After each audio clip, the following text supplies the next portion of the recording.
David Boland from Racing's Inside Track TV, and I'm here with Olly Murphy. How are you, Olly? Good, thanks. How are yourself? Very well, thanks. Olly, we're here at Cheltenham for the weekend, and you're not far from there, so we popped in here this morning to look at your horses, and you have a fine setup.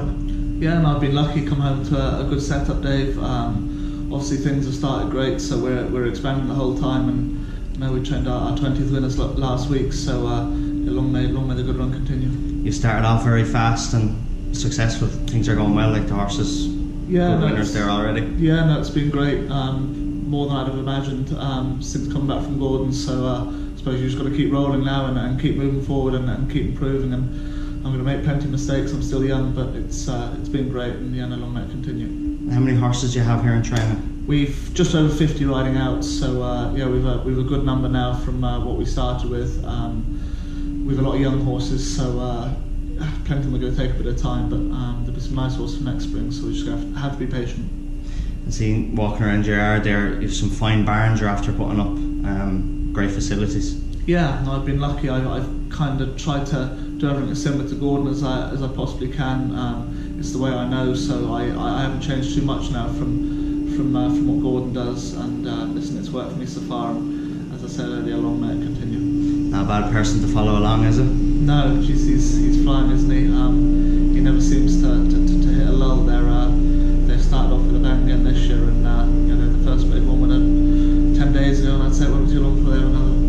Like you say, obviously try and copy, not copy, but you do a lot of things the way Gordon does it because it's so successful as well. But you were there for a while, and you learned a lot from Gordon, being basically by his side throughout the time you were there. Yeah, no, listen, I learned loads. He was great to me. I tried to copy and emulate as much as I possibly can of Colour and the things he does. He's a clever man, obviously knows what he's doing, and I just haven't tried to complicate things. It's kind of what I know and what I've learned, and just try to keep things as straightforward as possible. That's good. And going forward, are you happy with the number, or do you want to increase from now on in, or are you happy just to stay at this number for the time being? I'm not going to do any more building now until next spring. So 51 is the number of boxes I have, and that'll be my number now for the winter. Of course, if you want to be champion trainer and train 100 winners plus, you're gonna need numbers. There's no beating around the bush. So I'm happy with the number I've got at the moment. I want to concentrate on them and carry on trying to train winners and improve the whole time. And the gallop you have out there at the minute, it's 4.5 furlongs on Wexford sand. It's very good gallop, round gallop. Yeah, no, again, it's very, very similar to Gordon's.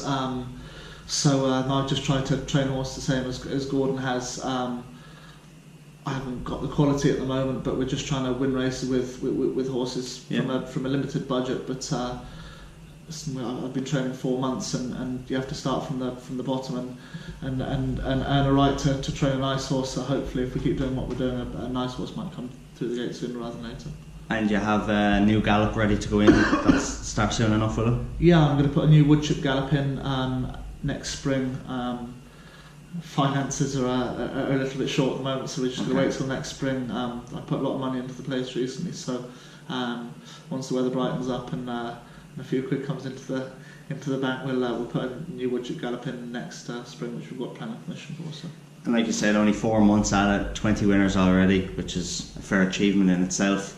You've some nice horses there, and like you said this morning, some nice young horses for the season ahead then. Yeah, some lovely bumper horses. They're going to take a bit of time, so hopefully the fun little handicappers can still carry on doing their talking and banging a few winners here and there while the young horses mature and come to themselves. But I've had some good support now from some good owners who have spent nice money and whatnot, so I'm just looking forward to getting them on the track after Christmas.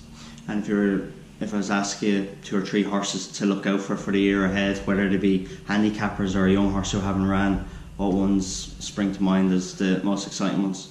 Good question. I have a nice horse by Luke Breton who's placed in a couple of points called Rio Quinto. He's not a bumper horse by any stretch of the imagination, but he'll start off in a bumper. It'll be a lovely staying chaser in time. I have a bumper winner of Mr. Terry Warner's called Montport. He's going to go jumping hurdles after Christmas. Does everything very nicely. Okay. And I suppose a handicap to keep on the right side of might be a horse called Hunter's Call. I might go straight to Ascot on the 23rd for the Ladbroke. Okay. He might just get him off 10 stone. He's with John Nell in Ireland, so does everything nicely. Whether he's good enough to win a good handicap, I don't know, but Yeah. we'll start him off in a nice race anyway. And then, like I seen there this morning, you've plenty of lads riding out, 50 riding out, as you said. You've good staff as well, which I know from talking to Gordon a while ago, that's one thing he thinks is one of the most important things. You need good lads riding out, and you have them. Yeah, I have. I'm lucky in that aspect. I've come home and tried to run my place fairly similar to an Irish yard, so we don't start till 7:30. We get it done up at 12:15, and I'm lucky we're in the middle of the country, and I have a lot of good lads that have licences and have had licences and ridden plenty of winners as professionals, come in, work mornings, and they're a big part of my team. And John, it's very, very important having good riders and good feedback. Then you're central as well. You're close to. You're in a great spot where you are. Then, especially for race courses, and like you said, places to go away to gallop horses as well. But for race courses alone, the horses won't be travelling too far because of where you are. No, we're very lucky. We're smack in the middle of the country. Warwick is 10 minutes. Stratford-on-Avon's our local course, 3.5 miles. We're 2 hours from all the London tracks, and the northern tracks we're 3 hours from. So we're very, very central, and we're lucky in that aspect. And hopefully for the future ahead, you're only down the road from Cheltenham, so hopefully you'll be making plenty of visits there then. Exactly. Please God, it's not too far away, but listen, I look forward to hopefully one day training my first winner there. I see on your website and that you have racing clubs and syndicates and all. Tell us a little bit about how that works and people get involved. Or yeah, no, I run an awful lot of syndicates. It's something I enjoy doing in Gordon's. Again, relatively cheap horses now. We've had a lot of success with some with those horses. For a 10% share, training fees all in for a month or £130 sterling. Plenty of crack to be had, plenty of days racing. You always get a ticket to the races. The racing club, I think off the top of my head, it's £550 for the year.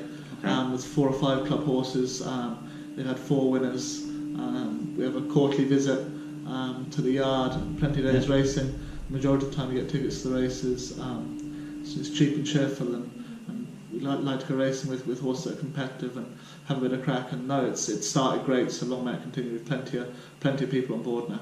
And is there many more spots left, or is it unlimited? Or there's in the racing club, there's still plenty of spots left in the racing club. There's 70 people in the racing club now. Okay.